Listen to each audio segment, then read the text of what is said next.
Hello my dear students, कैसे हो बेटा। उम्मीद करता हूँ आप अच्छे होंगे और अपनी पढ़ाई भी अच्छी तरह से कर रहे होंगे। ठीक है। जैसा कि आप लोगों के सामने अब फिलहाल एक ही टारगेट है और वो है जूनियर अकाउंटेंट, क्योंकि अभी इसके पहले कोई एग्ज़ाम है नहीं। तो जो लोग जूनियर अकाउंटेंट के 15 गुना की लिस्ट में आए हुए हैं, सबसे पहले तो उनके लिए मैं बधाई देना चाहूँगा कि वो बधाई के पात्र हैं कि वो 15 गुना की लिस्ट में आए। लेकिन जो नहीं आ पाए हैं, बेटा वो हताश ना हो, मेहनत करें, वापस सीईटी आएगा, उसमें क्वालिफाई करके आप लोग अपनी और अच्छी परफॉर्मेंस दे सकते हैं। तो हताश नहीं होना है। ठीक है। किसी भी चीज को लेके हताश नहीं कर होना है। कहते हैं ना कि करत करत अभ्यास के जड़ मत होत सुजान। तो practice makes a man perfect. अभ्यास करो, कोशिश करो, ट्राई करो। ठीक है। मोहम्मद गौरी और उसकी वो कहानी सुनी होगी ना आप लोगों ने, 17 बार युद्ध हारा था, 18वीं बार में युद्ध जीता था, है ना। तो वो चीज होती है, तो हमें हिम्मत नहीं हारनी है। लक्ष्य पर फोकस हमारा टारगेट होना चाहिए, केवल हमारा लक्ष्य एक मेन होना चाहिए, अर्जुन के तीर की तरह होना चाहिए कि केवल हमको क्या दिखाई दे, हमारा लक्ष्य दिखाई देना चाहिए, हमारा मकसद दिखाई देना चाहिए। और आपके सामने मछली की आंख क्या है? Junior accountant. और आप क्या हो? मेरे इस कुरुक्षेत्र के अर्जुन हो। तो हे मेरे कुरुक्षेत्र के अर्जुनों, अपने तीर को सीधा कहां पर लगाओ? इस जूनियर अकाउंटेंट पे लगाओ। और बता दो एक बार फिर कि हाँ, वाकई में आप लोगों में भी क्या है, क्वालिटी है, आप लोग भी कुछ करके दिखा सकते हो। और आपके इस सपने को साकार करने के लिए मैं, देवा पंडित, आपका दोस्त, आपका भाई, जो भी आप माने, मैं यहाँ पर आप लोगों के लिए हाजिर हूँ, पूरा कंटेंट लेकर के, पूरा test series, PDF, mock test वगैरह सारी कंटेंट्स आप लोगों को अवेलेबल करवाऊंगा। ठीक है बेटा। जैसा कि आप लोग पहले हमारा एक प्रीवियस वीडियो, हमारे सर सीपी सर अकाउंटिंग के सर ने आपको बता दिया, मेरे बारे में इंट्रोडक्शन दे दिया उन्होंने, तो मैं ज़्यादा मेरे बारे में कुछ नहीं कहूँगा। सर आपको अकाउंटिंग पढ़ाएंगे, मैं इंग्लिश पढ़ाने वाला हूँ, एंड एक मैम मिस शालू सांखला, वो आपको कंप्यूटर पढ़ाने वाले हैं। और तीनों मिलकर के हम आपको बहुत अच्छा कंटेंट देने वाले हैं। ज़्यादा बड़ाई हम नहीं करेंगे, बट फिर भी हम इतना आश्वासन देते हैं, इतना आश्वस्त करते हैं आप लोगों को कि हमारा, अगर आप लोग हमारे YouTube चैनल पर आकर के हमारी क्लासेस को देखते हैं, अपने पढ़ाई के शेड्यूल में से थोड़ा समय निकाल कर हमें देते हैं, तो डेफिनेटली आई एजोर यू दैट कि ये हमारी क्लासें आपकी पढ़ाई में चार चांद लगा देंगे।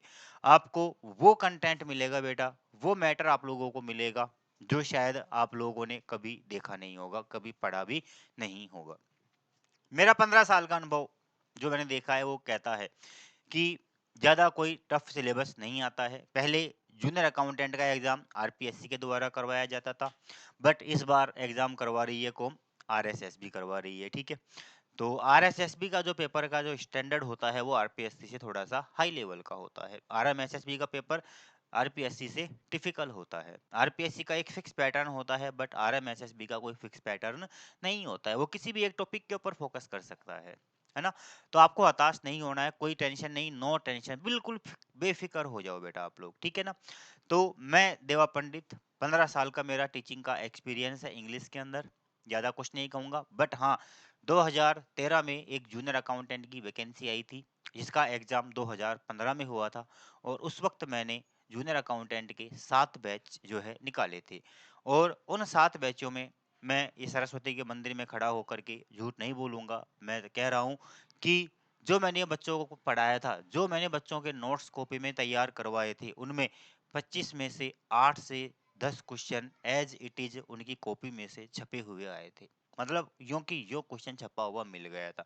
अब चाहे वो लक कह दो, चाहे वो कोइंसिडेंट कह दो, कुछ भी कह दो, मुझे नहीं पता।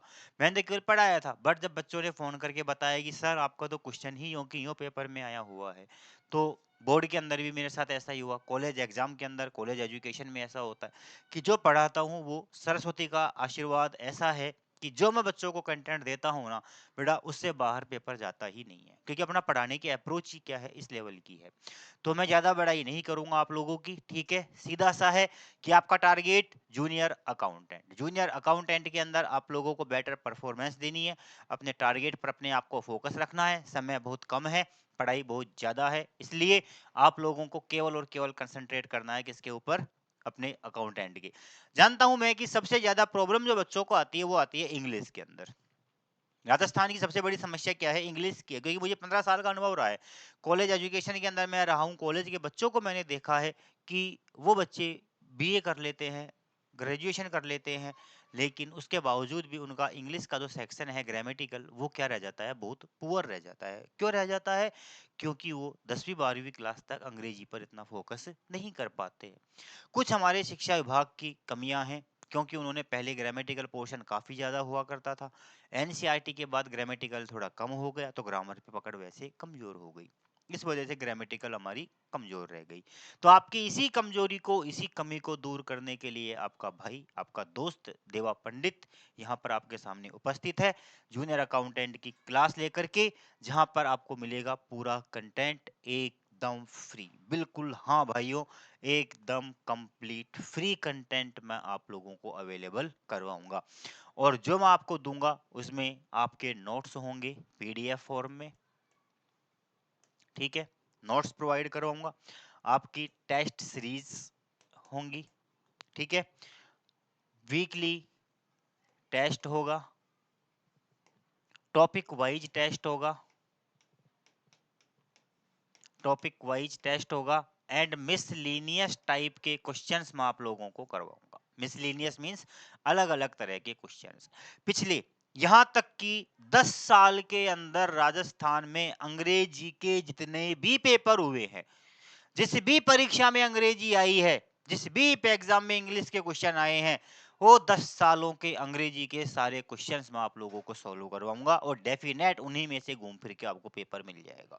कुछ नहीं करना है आप लोगों को, ठीक है, बस एक डेडिकेशन के साथ में थोड़ा सा अपना टाइम निकाल करके और मेरी क्लासों को, हमारे सर की क्लास को, मैम की क्लास को देखे, और आपको लगेगा कि हाँ वाकई में आपको कुछ नया कंटेंट, नया अच्छा मिल रहा है। So now let us start our session without wasting our time. Now continue. Junior accountant, सबसे पहले बेटा हम डिस्कस कर लेते हैं किसके बारे में? सिलेबस के बारे में। तो हमारा जो सिलेबस है वो देखिए, सिलेबस क्या रहने वाला है। जूनियर अकाउंटेंट, ये सीपी गहलोत सर आपको क्या पढ़ाएंगे?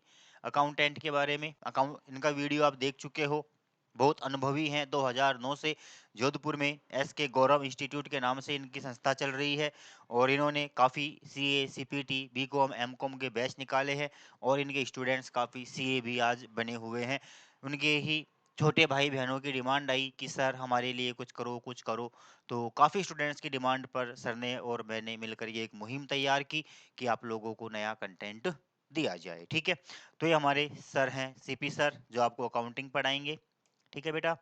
नेक्स्ट अगर बात की जाए, ये है मिस शालू सांखला, ठीक है, ये आपको कंप्यूटर पढ़ाने वाले हैं, ये आपको कंप्यूटर पढ़ाएंगी, ठीक है, और वो भी बिल्कुल फ्री ऑफ कॉस्ट होगा, ठीक है। ये तीनों सब्जेक्ट्स का मैंने आपको बता दिया कि यहाँ आप लोगों को 3 सब्जेक्ट मिलने वाले हैं, लेखांकन, अंग्रेजी और कंप्यूटर, ठीक है। और ये ही आप लोगों के लिए सबसे मोस्ट इम्पोर्टेंट होने वाले हैं, ठीक है। सबसे मोस्ट इम्पोर्टेंट तो आपके लिए क्या है? इंग्लिश है। तो इंग्लिश जो है आप लोगों को मैं बिल्कुल ऐसे वे में पढ़ाऊंगा, बिल्कुल एकदम सही तरीके से, बिल्कुल आसानी के साथ, आराम से एक एक कॉन्सेप्ट को, एक एक चीज को बिल्कुल क्लियर करवाते हुए पढ़ाने वाला हूँ, ठीक है। तो ये फालतू टाइम वेस्ट नहीं, चलो फोकस करते हैं अपने सिलेबस के ऊपर कि अपना सिलेबस जो है वो क्या रहने वाला है। देखो बेटा, अंग्रेजी, और ये हमारा सिलेबस, ठीक है। सिलेबस में क्या है?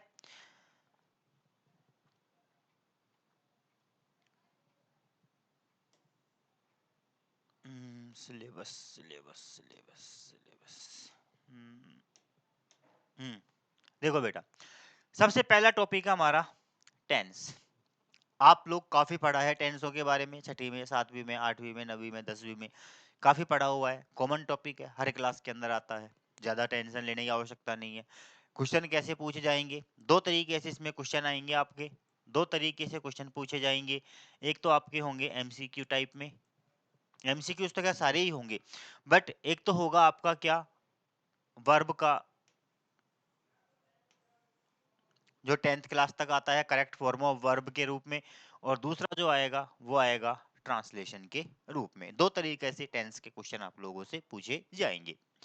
सेकंड टॉपिक है आपका एक्टिव एंड पैसिव वॉइस का। एक्टिव से पैसिव में बदलना और पैसिव से एक्टिव में बदलना, दोनों ही तरीके से चेंज करना होता है। दोनों में से कोई सा भी पूछ सकता है, एक्टिव से पैसिव भी पूछ सकता है और पैसिव से एक्टिव भी पूछ सकता है। तो मैं आप लोगों को बताऊंगा इसकी शॉर्ट ट्रिक। अगर पैसिव आ जाए तो पैसिव का एक्टिव कैसे बनाना है, बिल्कुल आसानी के साथ एकदम शॉर्ट वे के अंदर मैं आप लोगों को बता दूंगा। अगला है बेटा अपना transformation of sentence, assertive, negative, interrogative, exclamatory. ठीक है, मतलब कि एक वाक्य दिया गया होगा आपको, कोई सा भी, वो सिंपल हो सकता है, नेगेटिव हो सकता है, इंट्रोगेटिव हो सकता है, कोई सा भी हो सकता है, और उसी सेंटेंस को वो किसी अन्य फॉर्म में आपसे पूछ सकते हैं।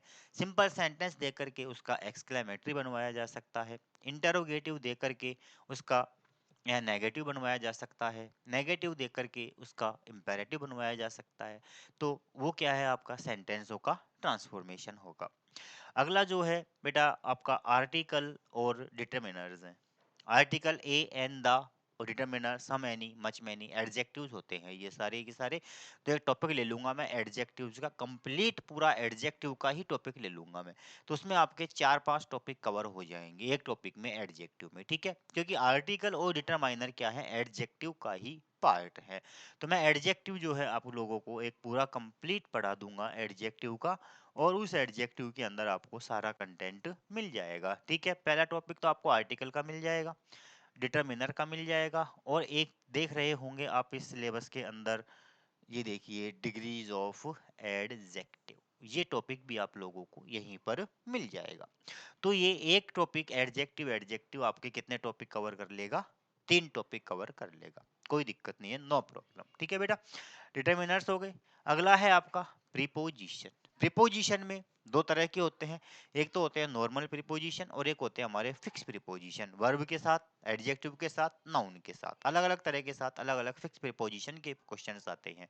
ठीक है, तो वहां पर जो है अधिकतर जो है फिक्स प्रीपोजिशन वाले क्वेश्चन पूछे जाते हैं, तो कुछ आपको याद करने पड़ेंगे, कुछ आपको समझने पड़ेंगे। तो प्रीपोजिशंस में आपको बहुत डीप में, बहुत गहराई से और बहुत ही हाई स्टैंडर्ड पे पढ़ाने वाला हूँ, बहुत अलग तरीके से पढ़ाने वाला हूँ, जो शायद आप लोगों ने अभी इतने मैटर नहीं पढ़े होंगे। ठीक है ना, कोई सा भी टॉपिक हो, ऐसा नहीं है कि एक ही टॉपिक, कोई सा भी टॉपिक हो, प्रत्येक टॉपिक में आप लोगों को बिल्कुल बेसिक से एडवांस लेवल पर लेकर के जाऊंगा। ठीक है, जूनियर अकाउंटेंट के अकॉर्डिंग मैं आपकी तैयारी नहीं कराऊंगा, जूनियर अकाउंटेंट तो होगा ही होगा, साथ एसएससी स्टैंडर्ड्स पे मैं आप लोगों की तैयारी कराऊंगा। तो आप सोचो कि जब मैं एसएससी स्टैंडर्ड का कंटेंट आपको दूंगा तो जूनियर अकाउंटेंट का तो कंटेंट ही क्या बचेगा, कुछ नहीं है, है ना।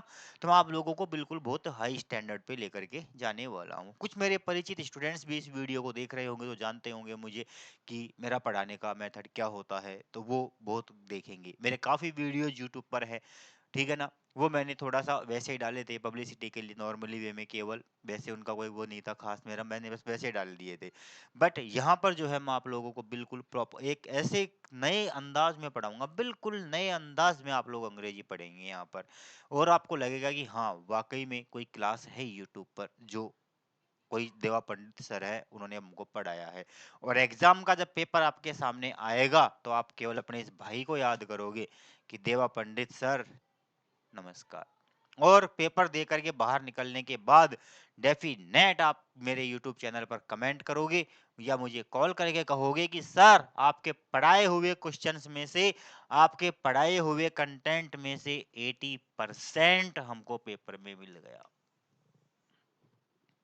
में मैं आपको आश्वासन देता हूँ, आपको विश्वास दिलाता हूँ, दावा नहीं करूंगा, केवल आपको विश्वास दिलाऊंगा, मेरे छोटे भाई बहनों को, मेरे दोस्तों को, कि जब मेरा कंटेंट दिया होगा उसमें से 80% आपको पेपर में यूं की यूं मिलने वाला है। आ गई बात समझ में। तो पेपर देकर आने के बाद में आप लोग याद करोगे इस भाई को कि हाँ भाई ने सही कहा था, देवा पंडित ने सही कहा था। ठीक है बेटा, अगला जो है आपका translation of simple common sentence Hindi to English, and वो बताया था मैंने आप लोगों को टेंस का रिगार्डिंग, हिंदी से अंग्रेजी, अंग्रेजी से हिंदी, ट्रांसलेशन मैं आपको यहाँ टेंस के अंदर करवा दूंगा। अगला है correction of sentence. Sentence correction होगा, इसमें 3 टॉपिक है, एक तो है आपका सब्जेक्ट वर्ब एग्रीमेंट, ये अलग अलग नहीं है, सब्जेक्ट वर्ब कॉमा लगा दिया, थोड़ा मिसप्रिंट है ये, है ना। ये सब्जेक्ट वर्ब एग्रीमेंट का टॉपिक है। सब्जेक्ट वर्ब एग्रीमेंट पूरी ग्रामर का निचोड़ निकाल देता है। इसके अंदर आप लोगों के 150 के समथिंग रूल्स है, कितने हैं, 150 के समथिंग आप लोगों को रूल्स मिलेंगे।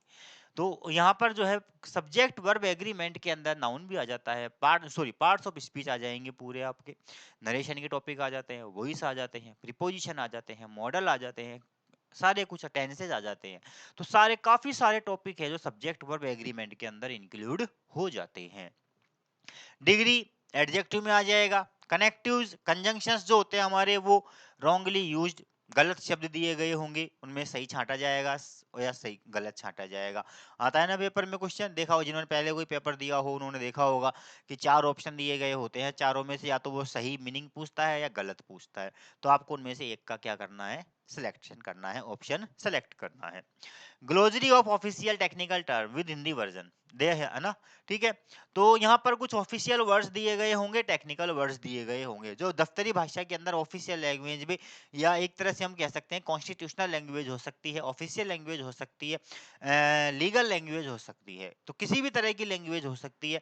उसके कुछ वर्ड्स आपको पर्टिकुलर दिए गए होंगे और उन वर्ड्स की हिंदी पूछ सकता है या उनकी अंग्रेजी पूछ सकता है, ठीक है। जैसे आपको बोल दिया कि एक शब्द दे दिया आपको, क्या नाम से, ज्ञापन, क्या दे दिया, ज्ञापन। अब वो बोल देगा कि what is the meaning of this Hindi word, कि इसकी अंग्रेजी क्या होगी। या आपको बोल देगा कोई वर्ड दे दिया, सपोज करो आप लोगों को जो है वर्ड दे दिया एक, और वर्ड क्या दे दिया, आप लोगों को एक वर्ड दे दिया उन्होंने, सपोज करो कि वर्ड है आपके सामने क्यूरिकलम, क्यूरिकलम, और वो बोल देगा कि what is the Hindi meaning of this word, what is the Hindi meaning of this word, इस तरीके से पूछा जा सकता है, ठीक है ना बेटा। तो यहाँ पर जो है ये क्या है, ऑफिशियल वर्ड्स होंगे, ऑफिशियल वर्ड्स की हिंदी पूछ सकता है या वो अंग्रेजी पूछ सकता है, ठीक है। तो ये आपके याद करने के होंगे, जो कि मैं आप लोगों को पीडीएफ में अवेलेबल करवा दूंगा, सारा कंटेंट आपको मिल जाएगा। सिनोनिम, पर्यायवाची हिंदी में इनको कहा जाता है। समानार्थी शब्द क्या कहा जाता है, पर्यायवाची या समानार्थी। 10वीं क्लास से पैराग्राफ सोल्व करते आ रहे हैं, वहां पर पूछता है find out the word meaning from the passage which is similar to this word, पूछता है ना, तो वो क्वेश्चन है सेम। एंटोनिम यानी विलोम शब्द, विपरीतार्थी, विलोम शब्द बताने वाले, है ना, ये भी जानते हो आप लोग। एंटोनिम, वन वर्ड, अनेक शब्दों के लिए एक शब्द, जैसे कहा जाए one who does not believe in God, atheist, नास्तिक जिसको कहा जाता है, ठीक है ना। तो ऐसे क्या होंगे आपके 7 वर्ड्स आएंगे। ये वोकैब का सेक्शन है पूरा आपका, याद करने का है। ये आप लोगों को क्या करने पड़ेंगे, याद करने पड़ेंगे। मैं आप लोगों को सेलेक्टेड दे दूंगा, एकदम फिक्स दे दूंगा, जहां से आप लोगों को डेफिनेटली हिट हो जाएंगे। Forming a new word by using suffix and prefix, suffix और प्रफिक्स का टॉपिक है। उपसर्ग और प्रत्यय जिनको हिंदी में कहा जाता है, हिंदी में इनको क्या कहते हैं बेटा, उपसर्ग और प्रत्यय, क्या कहलाते हैं, उपसर्ग और प्रत्यय। वर्ड फॉर्मेशन होता है, ये क्या है, टॉपिक होता है हमारे इंग्लिश के अंदर, वर्ड फॉर्मेशन। तो वर्ड फॉर्मेशन के अंदर नए वर्ड्स का निर्माण किया जाता है, नए वर्ड्स को कंस्ट्रक्ट किया जाता है, नए वर्ड्स बनाए जाते हैं, और उन नए वर्ड्स के कंस्ट्रक्शन में, उन नए वर्ड्स के निर्माण में कुछ वर्ड्स को लिया जाता है, वे वर्ड्स उन शब्दों में जुड़ करके एक नए शब्द का निर्माण करते हैं। तो वो क्या कहलाते हैं, सफिक्स और प्रफिक्स। जैसे कहा कि बिलीव, वर्ड दे दिया आपको, क्या दे दिया बेटा, बिलीव। अब इसमें बोल दिया कि इसमें सफिक्स जोड़, प्रीफिक्स जोड़ो और बनाओ, तो इसमें मैंने जोड़ दिया क्या, अन, तो क्या हो गया, अनबिलीव, क्या हो गया, अनबिलीव, हो गया, है कि नहीं है। मैंने बोल दिया, जैसे दे दिया कि हेल्प, इसमें सफिक्स जोड़िए और बनाइए, तो मैंने इसमें जोड़ दिया लेस, तो क्या बन गया, ये हेल्प लेस बन गया, ठीक है। तो ये होते हैं सफिक्स और ये होते हैं प्रफिक्स। पहले जुड़ने वाले क्या कहलाते हैं, प्रफिक्स कहलाते हैं, और बाद में जुड़ने वाले सफिक्स कहलाते हैं अंग्रेजी में। हिंदी में आप लोग क्या कहते हो मुझे नहीं पता, ठीक है। तो सब प्रफिक्स शब्दों के पहले जुड़ते हैं और सफिक्स बाद में, प्रफिक्स पहले, सफिक्स बाद में। प्री, प्री मतलब पहले, सीधा सा लॉजिक है, प्री यानी पहले, और सफ, सफ यानी बाद में, तो ये पहले जुड़ेंगे, ये बाद में जुड़ेंगे, no tension. Confusable words, confuse करने के लिए आपको शब्द देगा, भ्रमित करेगा, वही similar to the wrongly used, इस तरह के शब्दों से, ये और ये मिलते जुलता टॉपिक है बिल्कुल एकदम। कॉम्प्रीहेंशन पैराग्राफ दिया गया होगा, 3-4 क्वेश्चन पैराग्राफ में से पूछे जाएंगे। नॉलेज ऑफ राइटिंग और लेटर्स, रेड लेटर्स जो हम लिखते हैं, official letter, semi official letter, letter के रिगार्डिंग आपसे ग्लोसरी पूछी जा सकती है। सैल्यूटेशन क्या होता है, फॉर्म ऑफ ग्रीटिंग क्या होता है, डेटिंग क्या होती है, हेडिंग क्या होती है, ठीक है ना, सब्सक्रिप्शन क्या होता है, डेट लिखने का फॉर्मेट क्या होता है, या सैल्यूटेशन करने का फॉर्मेट क्या होता है, लेटर के रिगार्डिंग कुछ भी पूछ सकता है। लेटर नहीं लिखवाएगा आपसे, वो लेटर नहीं लिखवाएगा, केवल लेटर के जो 6 पार्ट्स होते हैं उन 6 पार्ट्स में से कोई सा भी एक पार्ट आपसे पूछ सकता है। जैसे हेडिंग क्या पूछ लिया कि what contents are contained in heading of a letter, कि एक पत्र की हेडिंग में क्या क्या होता है, ये पूछ लेगा। What is the language, sorry, what is the format of salutation, salutation का फॉर्मेट क्या होता है, ठीक है। किसी बराबर के बच्चे को, बराबर के अपने साथी को या किसी और को संबोधन करना हो तो उसको कैसे लिखेंगे, अपने से बड़े को पत्र लिखेंगे तो उसमें सैल्यूटेशन क्या लगाएंगे, ठीक है ना। तो ये वर्ड्स, लेटर से रिगार्डिंग कोई भी वर्ड वो पूछ सकता है आपसे। इसके अलावा सर्क्यूलर्स एंड नोटिस स्टैंडर्ड्स वगैरह, ये ऑफिशियल वर्ड्स, इनके रिगार्डिंग क्वेश्चन पूछ सकता है कि इनमें ये वर्ड पर्टिकुलर क्या होता है, क्या नहीं होता है। तो ये आप लोगों का पूरा की पूरा क्या है, सिलेबस मैंने आपको डिटेल में एक्सप्लेन कर दिया किस तरह से क्वेश्चन पूछे जाएंगे। टोटल क्वेश्चनों की संख्या होगी आपके, कितनी होगी, 25। एक क्वेश्चन 3 नंबर का होगा तो टोटल आपका हो गया 75 मार्क्स का। कितने का हो गया बेटा, 75 मार्क्स का हो गया। अंडरस्टैंड, ठीक है, क्लियर। अब चलते हैं, चलो ज्यादा समय बर्बाद ना करते हुए स्टार्ट करते हैं। हम भगवान का नाम लेकर के श्री गणेश करते हैं, आज से अपने अंग्रेजी विषय का आगाज करते हैं, विजय रण भेरी बजा देते हैं और जुट जाते हैं इस मिशन के अंदर एक साथ मिलकर के। और मेरा दावा है कि अगर आप ढंग से करोगे मेहनत, मेरे साथ जुड़ करके लगे रहोगे, तो पेपर फाड़ के आओगे बेटा, पेपर फाड़ दोगे, पेपर गर्दा उड़ा दोगे पेपर का, ऐसा खतरनाक कंटेंट आप लोग देखोगे। देखो चलो, पहला टॉपिक स्टार्ट करते हैं हम आज हमारा, और पहला टॉपिक आपका होगा टेंस। टेंस से स्टार्ट करते हैं हम लोग, किससे स्टार्ट करते हैं, टेंस से, ठीक है।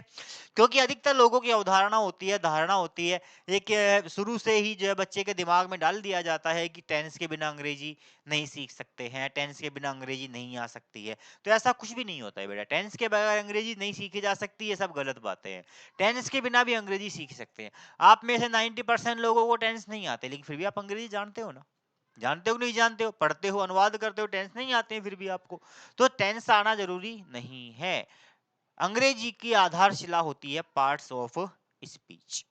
अंग्रेजी का बेस होता है parts of speech, not tense. Okay, tense होता है केवल ट्रांसलेशन के लिए होता है, हिंदी से इंग्लिश, इंग्लिश से हिंदी, सेंटेंस स्ट्रक्चर के लिए होता है बस, और कोई टेंस का रोल नहीं होता है बस, ठीक है।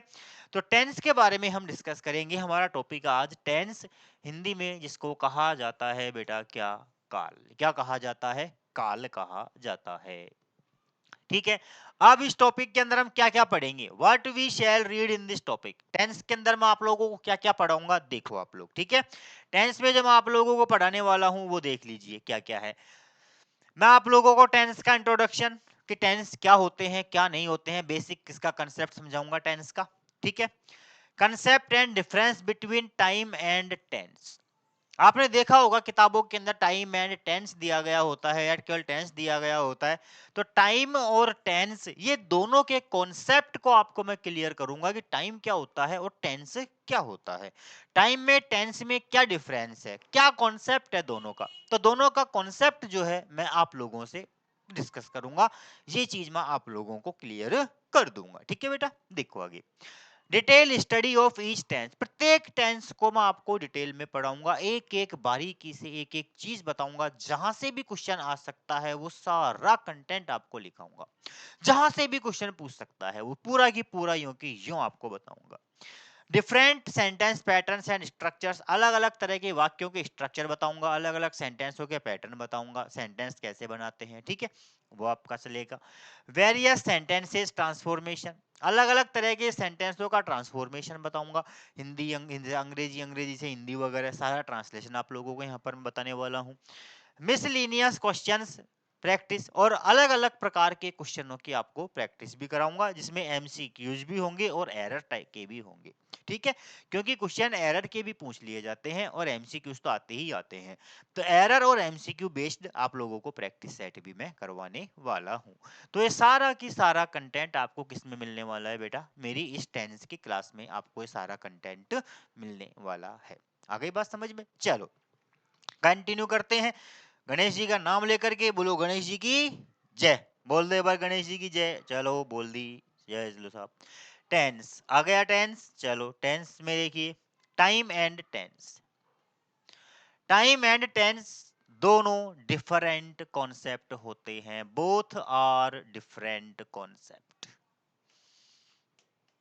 Time and tense are different concept, next slide में आपको मिल जाएगा। Both are different concept, both are different concept. ठीक है बेटा, कैसे है डिफरेंट? अब देखो इसकी व्याख्या कि अलग क्यों है। अब समझना, इस चीज को बारीकी से समझना कि टाइम और टेंस अलग क्यों है। क्यों है? टाइम को समझो पहले। टाइम क्या होता है? टाइम क्या होता है? It is the concept. यह एक ऐसी धारणा या अवधारणा है या एक ऐसा विचार है, रिलेटेड संबंधित है our perception of reality. Perception, perception का मतलब होता है धारणा, परसेप्शन का मतलब भी क्या होता है? धारणा। रियलिटी यानी वास्तविकता, रियलिटी यानी क्या होता है? वास्तविकता। कि टाइम जो है वो क्या है? वास्तविकता की धारणा से संबंधित कॉन्सेप्ट है। वास्तविकता क्या है? जैसे पढ़ रहा है तो वास्तव में क्या है? पढ़ाई। वास्तव में काम क्या हो रहा है? पढ़ाई का काम हो रहा है। ठीक है ना? तो वास्तविक धारणा, वास्तविकता की धारणा से अवगत कराने का कौन क्या होता है? टाइम, कॉन्सेप्ट टाइम कहलाता है। क्या कहलाता है वो? टाइम कहलाता है। ठीक है, अब देखो कैसे। Times are three. टाइम अब जो है वो तीन तरह का होता है। टाइम कितने तरह का होता है? तीन तरह का होता है। किसके अकॉर्डिंग? अभी आएगा आगे किसके अकॉर्डिंग आएगा। ठीक है ना? Times are three, present, past and future. तीन तरह के टाइम होते हैं, प्रेजेंट टाइम, पास्ट टाइम और फ्यूचर टाइम। जैसे मैं कहूं कि मैं अभी आप लोगों को पढ़ा रहा हूं, तो मैं पढ़ा रहा हूं। तो इस समय, इस टाइम पर मेरा काम क्या हो रहा है? पढ़ाने का। वर्तमान में चल रहा है ना? ठीक है। इसके पहले मैं मंदिर में था, तो मंदिर में था ना, वो मेरा क्या था? पास्ट टाइम था। कि पास्ट समय में मतलब 7:30 बजे से पहले 6:30 बजे मैं कहा था? मंदिर में था। तो पास्ट टाइम हो गया कि नहीं हो गया? पास्ट टाइम में 6:30 बजे पास्ट था, तो कहा था? मैं मंदिर में था।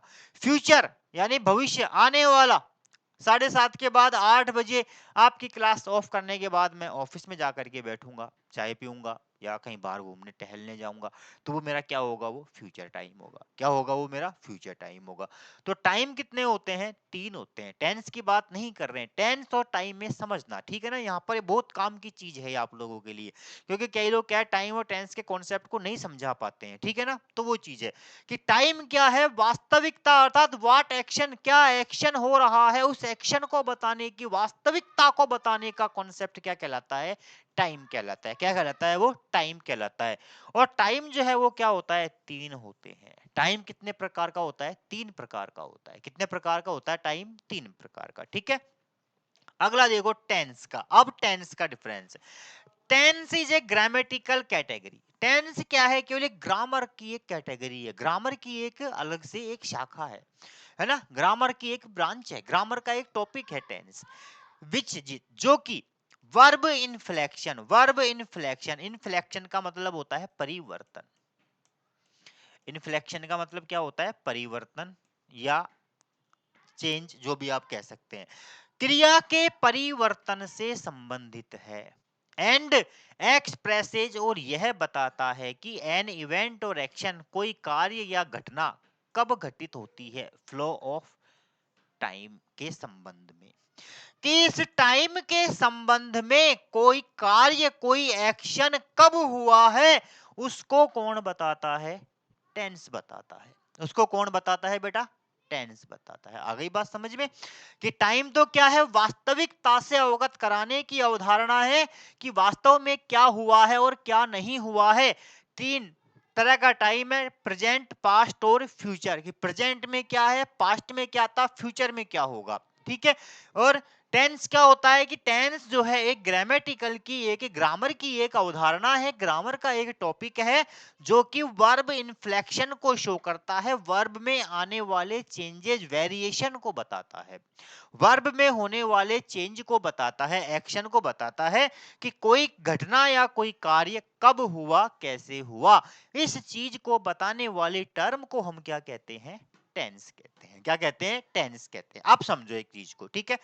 जैसे मैं कहूं कि मैंने 9 बजे खाना खाया, 9 बजे खाना खाया, तो आगे बात समझ में। अब देखो, बात समझना इस चीज को कि काम कब हुआ, पास्ट में। कब हुआ, पास्ट में। पास्ट में गया कि नहीं गया, पास्ट में खाया ना खाना मैंने, खाया कि नहीं खाया, पास्ट में खाया ना। लेकिन बात कब कर रहा हूं मैं, वर्तमान में। बात कब कर रहा हूं मैं, वर्तमान में कर रहा हूं। तो मतलब टाइम तो क्या हो गया मेरा, प्रेजेंट। टाइम क्या हो गया मेरा, प्रेजेंट। और टेंस क्या हो गया, पास्ट, क्योंकि एक्शन कब हुआ है बेटा, पास्ट में हुआ है। एक्शन कब हुआ है, पास्ट में हुआ है। आ गई बात समझ में, दोनों में समझना। मैंने कहा कल प्रधानमंत्री जी दिल्ली जाएंगे, कल प्रधानमंत्री जी दिल्ली जाएंगे। तो मैं आपसे कब कह रहा हूं ये काम, ये कब की बात है, ये बात कब की है, समय अगर देखा जाए तो आज की, वर्तमान, प्रेजेंट की है। टाइम कौन सा है मेरे कहने का, प्रेजेंट। लेकिन ये एक्शन कब होगा, प्रधानमंत्री जी के आने की घटना कब होगी, फ्यूचर में होगी। तो टेंस क्या हो गया, फ्यूचर। टाइम क्या हो गया, प्रेजेंट। आ गया समझ में कॉन्सेप्ट टाइम और टेंस का, कि टाइम तो क्या होता है, जिस समय पर जो बात कही जा रही होती है वो क्या होता है, टाइम होता है, ठीक है। और जिस समय पर वह एक्शन या घटना होगी, जिस समय पर वो काम होगा, जो घटना होगी, वो क्या कहलाएगा, हमारा टेंस कहलाएगा। अंडरस्टैंड, अंडरस्टूड, बोलो बेटा, क्लियर ये चीज, टाइम और टेंस का कॉन्सेप्ट आ गया समझ में। ये है आपका टाइम और टेंस का। तो टाइम और टेंस एक नहीं होते हैं, टाइम और टेंस दोनों क्या होते हैं, बिल्कुल डिफरेंट कॉन्सेप्ट होते हैं, बिल्कुल क्या होते हैं, अलग कॉन्सेप्ट होते हैं। क्लियर हो गया ये चीज, ये मैंने आप लोगों को समझाया टाइम और टेंस का। अब आगे देखिए क्या है, इंपॉर्टेंट फैक्ट्स, कुछ इंपॉर्टेंट चीजें हैं जो मैं आपको बताने जा रहा हूं, नोट आउट कर लेना इन चीजों को, बहुत काम की चीजें हैं, ठीक है। Strictly speaking there are only two tense are marked by the inflection of verb. Strictly speaking, अगर दी वास्तविकता में एकदम सटीकता के साथ कहा जाए, ग्रामर की एक गहराई के साथ, डीपनेस के साथ अगर कहा जाए, तो टेंस केवल कितने टाइपिंग मिस्टेक हो गई है, TWO। टेंस कितने होते हैं, केवल 2 ही होते हैं। केवल कितने टेंस हैं, 2 ही टेंस हैं। By the inflection of verb, आ गई ना बात, वर्ब के परिवर्तन के अनुसार, वर्ब के वेरिएशन के अनुसार। तो वर्ब के वेरिएशन के अनुसार टेंस कितने होते हैं बेटा, 2 ही होते हैं। मॉडर्न ग्रामरियंस जो है, उन मॉडर्न ग्रामरियंस ने भी यही कहा है कि टेंस क्या होते हैं, 3 ही होते हैं। क्यों, क्योंकि क्रिया 2 ही का काम में, 2 ही क्रिया में 2 ही वेरिएशन आते हैं, या तो कोई काम हुआ है या कोई काम प्रेजेंट में चल रहा है। भविष्य किसी ने नहीं देखा है, भविष्य किसी ने नहीं देखा। मैं कहूं, चलो ठीक है, मेरे ऊपर एग्जांपल लेता हूं। मैं कहूं कि मैंने कल पैसिव वॉइस पढ़ाए थे, तो काम हुआ था कि नहीं हुआ था, बताओ आप लोग। काम हुआ है ना, पढ़ाया है मैंने। क्रिया हुई है कि नहीं हुई है, क्रिया की बात कर रहे हैं हम, किसके अकॉर्डिंग चल रहे हैं, वर्ब के अकॉर्डिंग। किसके अकॉर्डिंग चल रहे हैं, वर्ब के अकॉर्डिंग चल रहे हैं हम लोग। तो यहाँ पर वर्ब हो रही है कि नहीं हो रही है, पास्ट में वर्ब हुई है, एक्शन हुआ है, मैंने पढ़ाया है, मैंने पढ़ाया है। अभी मैं कहूं कि आज मैं टेंस पढ़ा रहा हूं, आज मैं टेंस पढ़ा रहा हूं, तो प्रेजेंट में काम हो रहा है, चल रहा है, चल रहा है कि नहीं चल रहा है, चल रहा है ना। तुम देख रहे हो, काम कर रहे हो, कर रहे हो कि नहीं कर रहे हो, ठीक है, हो गया। पास्ट में क्रिया हुई, प्रेजेंट में क्रिया हो रही है, दोनों में वेरिएशन क्रिया का आ रहा है, दोनों में एक्शन हो रहा है, दोनों में घटना हो रही है। लेकिन मैं कहूं कि मैं कल तुमको मॉडल्स पढ़ाऊंगा, रात को ही भगवान ने टिकट कर लिया मेरा, भगवान के पास से आ गया, भगवान ने कह दिया हेलो हाय देव बाबंडे टाटा बाय बाय आ जाओ ऊपर टाइम ओवर, चला गया मैं भगवान के पास, रात को ही साफ हो गया। तो बताओ कल पढ़ाऊंगा टेंस तुमको मैं, होगी क्रिया? नहीं होगी। होगी क्या? नहीं होगी। बस यही बात है। इसीलिए मॉडर्न ग्रामरियंस ने क्या कहा कि बेटा दो टेंस है प्रेजेंट और पास्ट जिनमें क्रिया डेफिनेट होती है, बट फ्यूचर के अंदर क्रिया नहीं होती है, उसकी पूरी कोई संभावना क्रिया होगी या नहीं होगी ये क्या होता है 50-50 होता है। इस वजह से क्या कर दिया, धीरे धीरे फ्यूचर को टेंस में से हटा दिया, केवल दो ही टेंस रख दिए प्रेजेंट और पास्ट। अब इसकी व्याख्या भी दे रहा हूं मैं आप लोगों को साथ के साथ, ठीक है ना, एक एक चीज क्लियर कराऊंगा मैं आप लोगों का, ठीक है। तो अगर देखा जाए तो वास्तविकता में, रियलिटी में, strictly speaking means in reality, in reality कह दो या according to the inflection of verb, verb के इन्फ्लेक्शन के अनुसार, वर्ब के चेंज के अनुसार केवल टेंस कितने होते हैं, दो ही टेंस होते हैं। कितने टेंस होते हैं? दो ही टेंस होते हैं। Future is only time, future केवल क्या होता है, टाइम होता है। फ्यूचर केवल समय होता है, टेंस नहीं होता है फ्यूचर टाइम में। कि कल, आने वाला कल क्या है, वो टाइम है बेटा, टेंस नहीं है। क्या है वो? टाइम है, टेंस नहीं है।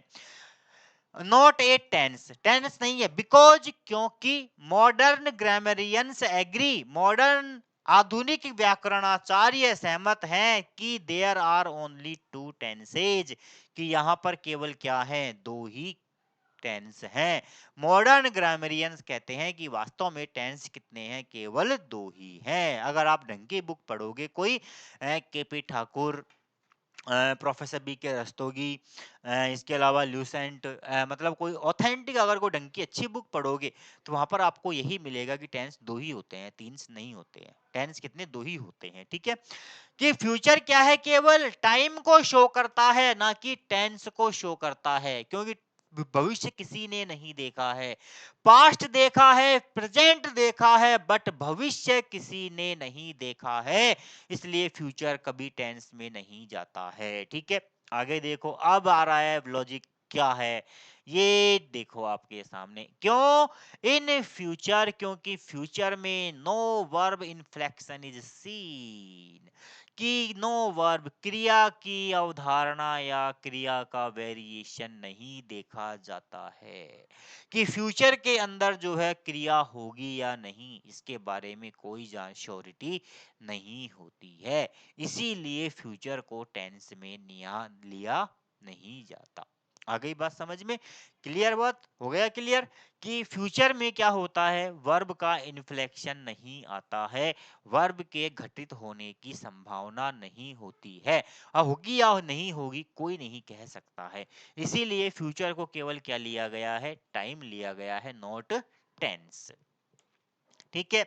बट लेकिन अकॉर्डिंग टू ट्रेडिशनल ग्रामर, लेकिन ट्रेडिशनल परंपरागत जो हमारी ग्रामर है, पुराने ग्रामर के अनुसार जो चली आ रही है, पर पहले से ही हमारी ग्रामर जो चली आ रही है, तब से अगर बात की जाए तो ट्रेडिशनल ग्रामर कहती है कि टेंस कितने हैं, तीन है। ट्रेडिशनल ग्रामर के अकॉर्डिंग तो टेंस कितने होंगे, तीन होंगे।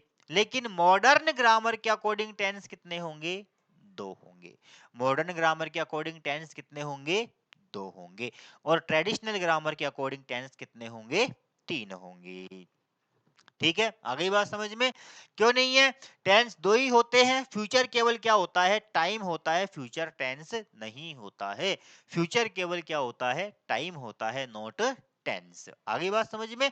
क्योंकि यहां पर फ्यूचर के अंदर वर्ब का, एक्शन का होना या पाया जाना जरूरी नहीं है कि वास्तव में क्रिया हो ही हो। आ रहा है ना कि no verb inflection, verb inflection नहीं होता है, इस वजह से। क्लियर बेटा?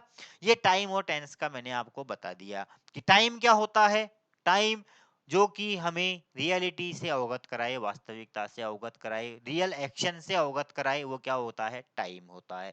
लेकिन वह रियल एक्शन कब हो रहा है उसको बताए तो वो क्या होता है? टेंस होता है। ठीक है ना? काम क्या है कि कब है वो है टाइम, लेकिन वो कब हुआ वो क्या है? टेंस है। आ गई बात समझ में? टाइम तीन होता है लेकिन टेंस दो होते हैं। टाइम तीन प्रकार के होते हैं: प्रेजेंट, पास्ट, फ्यूचर। कल, आज, कल, बीता कल, आज और आने वाला कल, ये तो है टाइम। लेकिन टेंस दो ही होंगे, प्रेजेंट और पास्ट, नॉट फ्यूचर। फ्यूचर केवल क्या होगा? टाइम होगा। फ्यूचर केवल क्या होगा? टाइम होगा। ठीक है, आ जाओ next. Types of tense, tense के प्रकार की बात करते हैं। ठीक है, देखो थोड़ा सा है ना, मैं आप लोगों को एक चीज बता देना चाहता हूँ। पहली बात तो टाइप्स, टेंस का टाइप्स सब जानते हो आप लोग, तीन होते हैं। ठीक है ना? पहले मैं थोड़ा आपको अंग्रेजी के बैकग्राउंड में ले जाऊंगा, इतिहास के हिस्टोरिकल बैकग्राउंड ले जाता हूँ कि इंग्लिश जो है कब आई है अस्तित्व में, इंग्लिश का वास्तविक स्वरूप क्या है। मैं आप लोगों को आज थोड़ा इंट्रो दे देता हूँ इंग्लिश का, शायद आप लोगों ने कभी सुना नहीं होगा कि 14वीं शताब्दी से पहले, before 14th century, no English language was found in the history, course of history, कि इतिहास के अंदर 14वीं शताब्दी से पहले अंग्रेजी नहीं थी, कोई इंग्लिश लैंग्वेज नहीं थी। There were only two languages in all world, Greek and Latin. केवल दो लैंग्वेज थी, मोस्टली ग्रीक थी और लैटिन थी। आप लोग देखते हो, पढ़ते हो कई बार कि फलाना ढीका वर्ड लैटिन से लिया गया है, फलाना वर्ड ग्रीक से लिया गया है, फलाना वर्ड रोमन से लिया गया है। ठीक है ना? पढ़ते हो कि नहीं पढ़ते हो? पढ़ते हो ना कि इंग्लिश का वह पर्टिकुलर वर्ड कहाँ से लिया? ग्रीक से लिया। पर्टिकुलर वर्ड कहाँ से लिया? लैटिन से लिया। तो there were only two major languages in the course of history named Greek and Latin, दो लैंग्वेजेस थी। बट धीरे धीरे समय के साथ साथ जब वेरिएशन आया, तो समय के वेरिएशन के साथ साथ 14वीं शताब्दी में एक लेखक आया अंग्रेजी साहित्य का। अंग्रेजी का एक लेखक आया और उस लेखक का नाम था बेटा,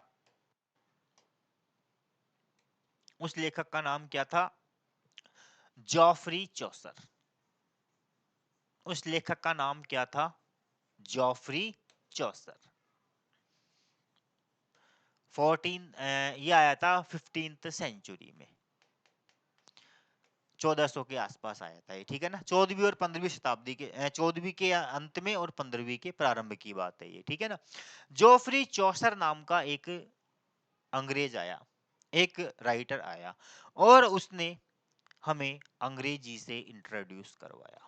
इसलिए जोफरी चौसर को अंग्रेजी का पिता कहा जाता है। क्या कहा जाता है? जोफरी चौसर को अंग्रेजी का पिता कहा जाता है। कि सबसे पहले अंग्रेजी से परिचय करवाने वाला लेखक कौन था? जोफरी चौसर था। सबसे पहले अंग्रेजी के बारे में बताने वाला कौन था? जोफरी चौसर था।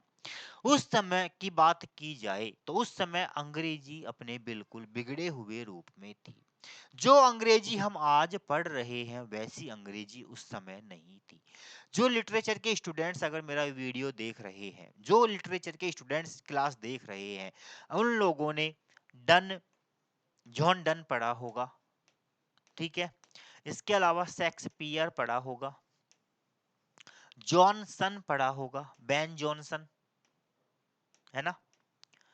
बेन जॉनसन, ये राइटर्स पढ़े होंगे आप लोगों ने। ठीक है ना? एलिजाबेथन टाइम की बात कर रहा हूं मैं, एलिजाबेथन टाइम में।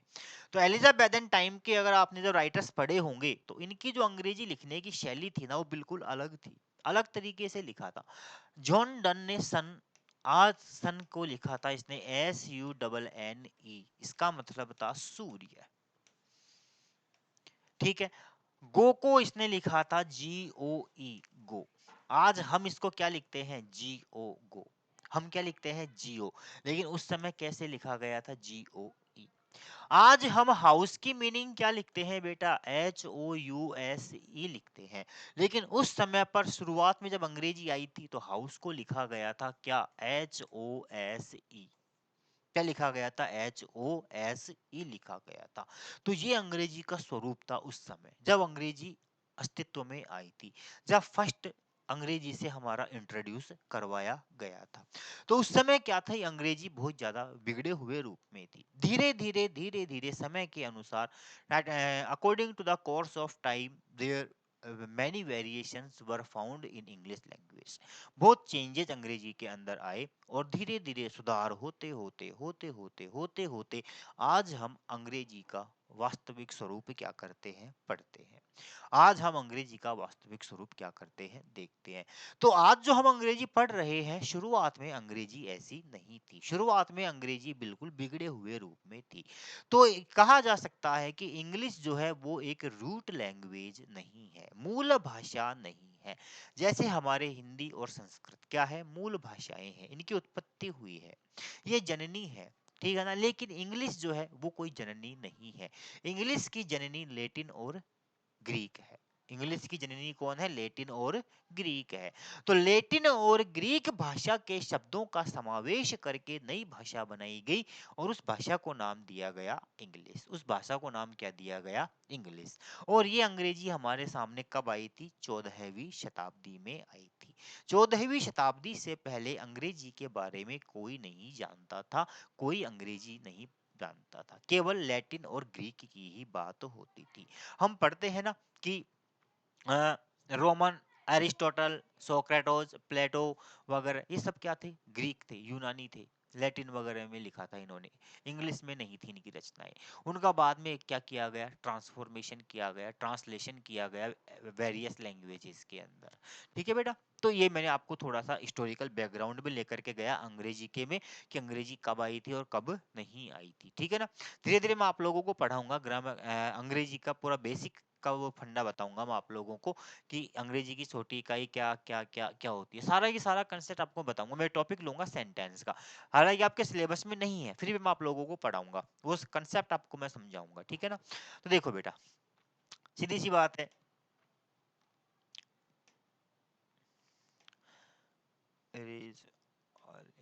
ठीक है, ये लो। अब देखो, बात कर रहे हैं हम काई की, टाइप्स ऑफ टेंस। टेंस के टाइप्स। तो टेंस के टाइप्स देखो बेटा, टेंस के टाइप्स, सबसे पहला प्रेजेंट टेंस, दूसरा पास्ट टेंस और तीसरा फ्यूचर टेंस। प्रेजेंट, पास्ट और फ्यूचर, प्रेजेंट, पास्ट और फ्यूचर। ठीक है, सॉरी। ठीक है।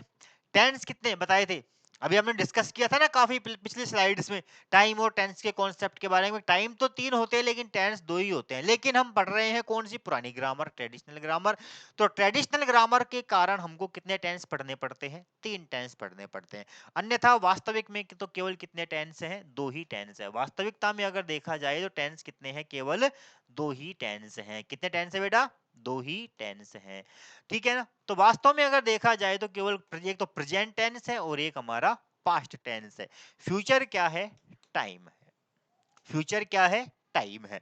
प्रेजेंट टेंस, प्रेजेंट टेंस का मतलब क्या होता है बेटा, वर्तमान काल। प्रेजेंट टेंस का मतलब क्या होता है, वर्तमान काल।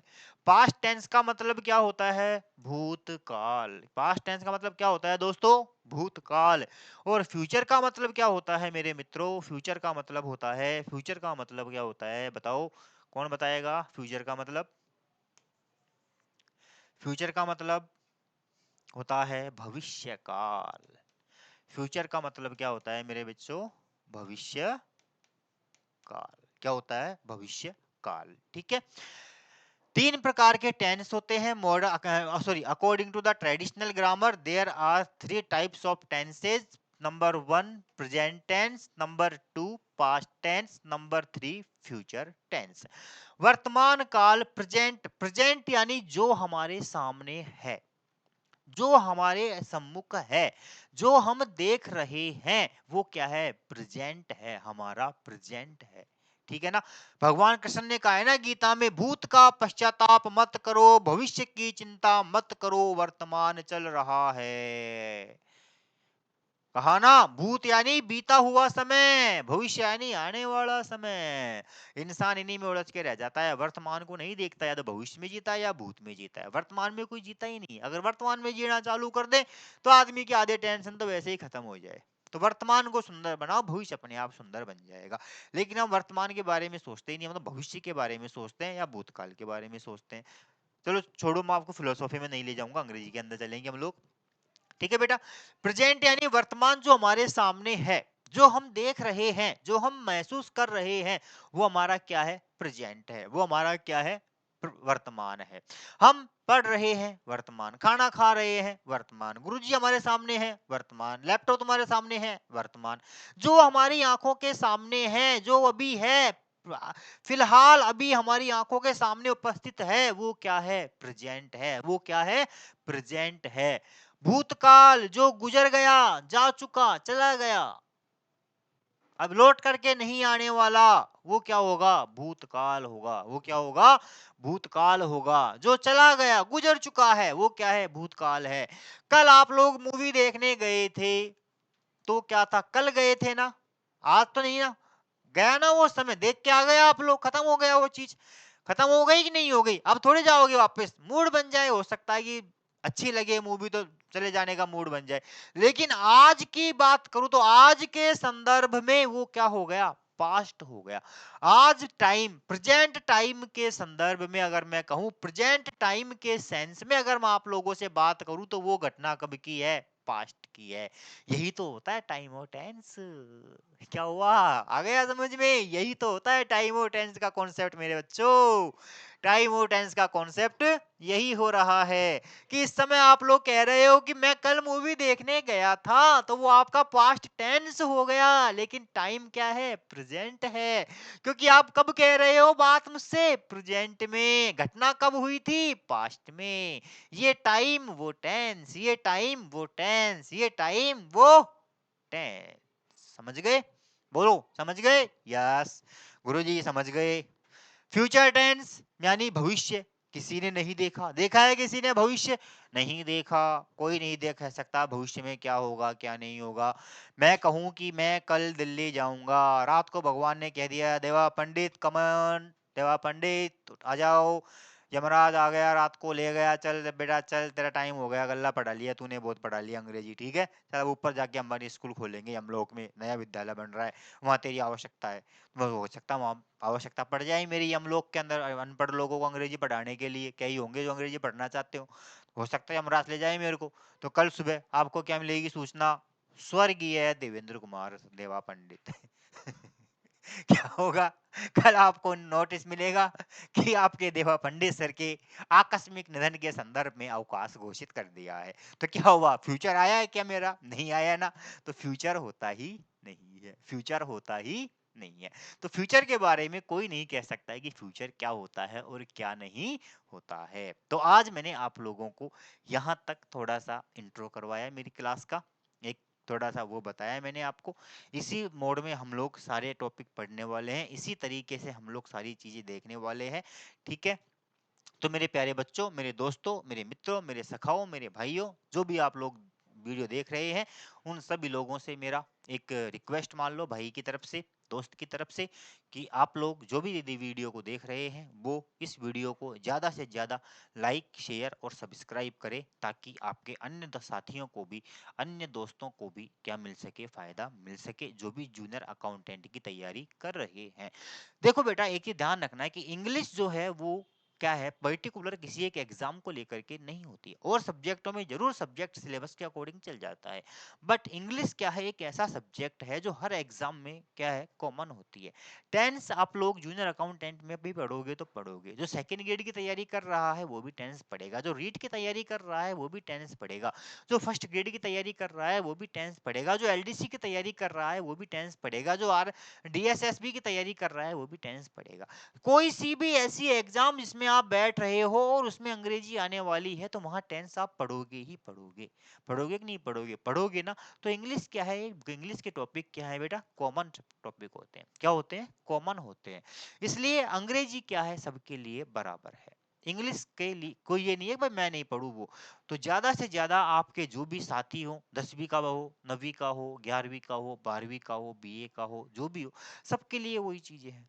कंपटीशन में क्वेश्चन पूछने का तरीका अलग होता है, एकेडमिक में क्वेश्चन पूछने का तरीका अलग होता है। तो आपका भाई देवा पंडित, आपका दोस्त देवा पंडित यहाँ पर आप लोगों के सामने मौजूद है, आपको क्रैक करवाने के लिए जूनियर अकाउंटेंट का एग्जाम, अंग्रेजी के अंदर आपको दिलाने के लिए महारत, ठीक है। और मेरा दावा है, मतलब मेरा आश्वासन देता हूं मैं आप लोगों को बेटा, कि मेरे सिलेबस पूरा होने के बाद में आप लोग जब प्रैक्टिस सेट सोल्व करोगे तो आप खुद कहोगे कि हाँ सर, हमने आपकी क्लास से बहुत कुछ सीखा है, कि हाँ सर, हम आने वाली क्लासों में बहुत अच्छी परफॉर्मेंस दे सकते हैं। और शायद you will desire to meet me after taking my classes, कि आप मुझसे मिलने की क्या रखो, हो सकता है इच्छा जाहिर करो जब आप एग्जाम दे करके आओ, क्या नहीं, एक बार सर से मिल करके जरूर आना है। ये मेरा दावा है आप लोगों से कि कोई ना कोई ऐसा होगा जरूर जो ये सोचेगा कि हाँ, वास्तव में मुझे सर के मिलने आना है। मिलके आओगे, धन्यवाद देने के लिए मत आना, क्योंकि मुझे थैंक यू से बहुत ज्यादा नफरत है, धन्यवाद कभी नहीं, केवल मिलने के लिए कि हाँ, मिलना है बस, ठीक है। तो इन्हीं शुभकामनाओं के साथ, आपके सुनहरे भविष्य की शुभकामनाओं के साथ, कि जो भी तैयारी कर रहे हैं उनमें से ज्यादा लोगों का सिलेक्शन हो, ज्यादा से ज्यादा लोग मेरी क्लास में से सीखें, पढ़ें, देखें, ठीक है। इन्हीं के साथ मैं देवा पंडित आज का ये सेशन यही समाप्त करता हूँ, ठीक है। मिलते हैं अगली क्लास में। तो क्लास को लाइक, सब्सक्राइब और शेयर करना बिल्कुल ना भूले, करें, देखें, पढ़ें, समझे, आराम से डेली पढ़ते रहें, ठीक है। तब तक के लिए, अगली क्लास तक के लिए क्या होगा, बोलो राधे राधे।